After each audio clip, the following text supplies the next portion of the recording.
Okay, this is lesson 98 in Algebra 1, called Distance Between 2 Points in the Slope Formula. Okay, so in lesson 97 we were doing the Pythagorean theorem, and if that was 4 and that was 7 and that was c, we were able to figure out what that was by taking one side squared plus the other side squared equals the hypotenuse squared, and then we would do this. So that's 49, 59, 65. Okay, and to get rid of this exponent we take the square root of both sides, so we get the square root of 65 equals c. And that's how long that is. So the square root of 65 is around 8, because 8 times 8 is 64, and the square root of a number is what two numbers multiplied together give me that number, or at least close to it. And in this case it would be 8, so that would be a length of about 8.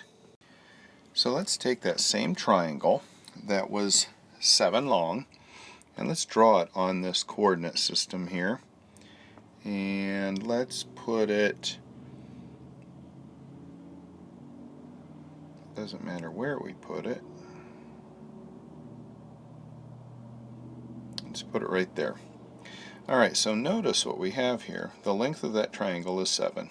1, 2, 3, 4, 5, 6, 7. And it's 1, 2, 3, 4 high, and we're still looking for that. So if we take 7 squared plus 4 squared, we're going to get c squared, just like we did on the last triangle. Alright, so one of the things that's different about this that is kind of nice is, let's take away all of our numbers and watch what happens here. Let's label this point right there. That is point 4, negative 2, right? So we came over 4 and we went down negative 2. This point here is over negative 3, down negative 2. And this point right here is we went over 4 and up 2. Okay? So, pretty simple at this point. Haven't done anything weird yet. See if we can keep away from being weird. Alright, so the x coordinate is always the first one. Okay, so we went over negative 3 over 4. Alright, so if we take those two numbers and take the negative sign off, both of them, in this case there's only a negative sign on one, and add those numbers together, what do we get? We get 7, which is the length of that triangle. If we do the same thing with our up and down part, this part here, that's the y. The y is the up and down. So if we take the signs and make them both positive on that and add the 2 and the 2, we get 4. And that's what we got when we looked at the side. So isn't that makes it nice? So in order to find the length of this here, we add the two first numbers together. To find the length of this, we add the two second numbers together, and we make them all positive. Okay, so that gives me 4 there. Alright, so that gives me that information. So now I can just take my 7 squared plus 4 squared equals that. Remember, it was the square root of 65. Okay, so let's look at another one. Okay, so let's look at this one. This one has a point at 3, 2. This point is at negative 5, 2. And this point down here is at 3, negative 4. Alright, so if I want to find out how far it is from here to here, I take my x's, make them both positive, and add them. If I want to find out this distance, I take my two y's, make them both positive, and add them. Okay, now once I do that, I can use Pythagorean, because Pythagorean says the side of one squared plus the side of the other one squared equals the hypotenuse squared, which is that. So 64 plus 100 equals c squared. Whoops, why did I put 100 there? That's not 100. Maybe I was adding them in my head, 36 and 64. I think that's what I was doing. That was 36. So 100 equals c squared. Take the square root of both sides. What's the square root, whoops, of 100? Is 10. So that length is 10. So that is how to find the distance between 2 points.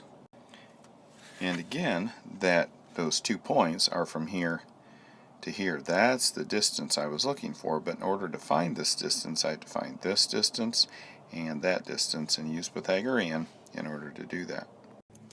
Okay, the next part of this has to do with the slope formula. So I've got 2 points right there, and let's say I connect them with a straight line. In fact, let's just go all the way through them. And I want to find out what the slope is of that line. And again, the slope means the angle, how steep it is.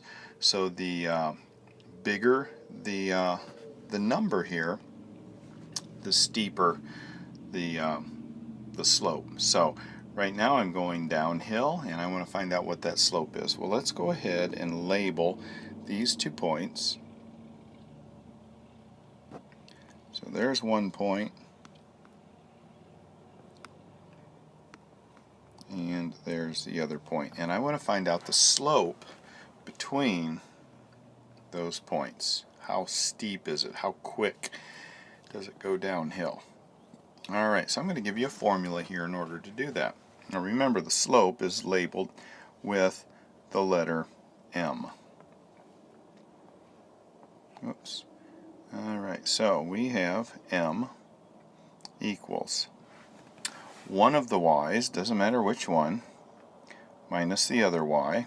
Okay, so I just am showing, I'm putting a 1 and 2 there, just showing that I have 2 different y's, because I have a 4, and I also have a 2.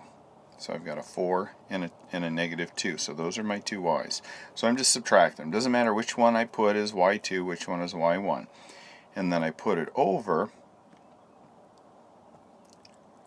x2 minus x1. So if I choose to use this as my y2 and I put it in here, then I have to choose this to be my x2. I can't choose this to be my y2 and this to be my x1. If this is a y2, this one has to be an x2. Okay, so let's subtract those.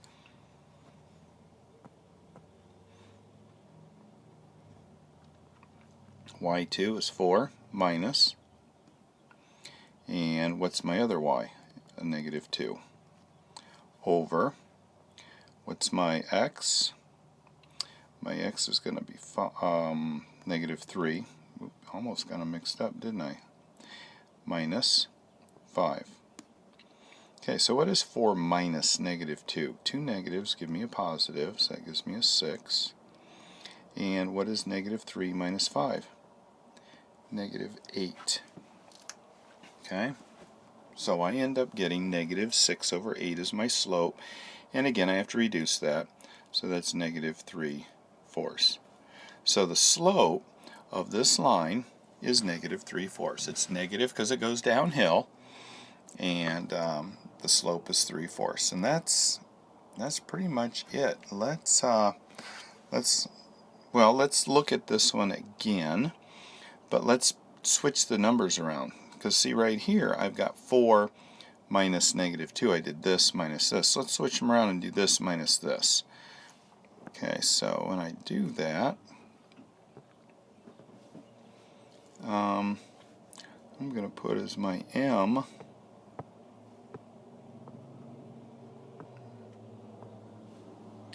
if I can make all this work, m equals, instead of 4 minus negative 2, let's do negative 2 minus 4. So this y minus this y over 5 minus negative 3.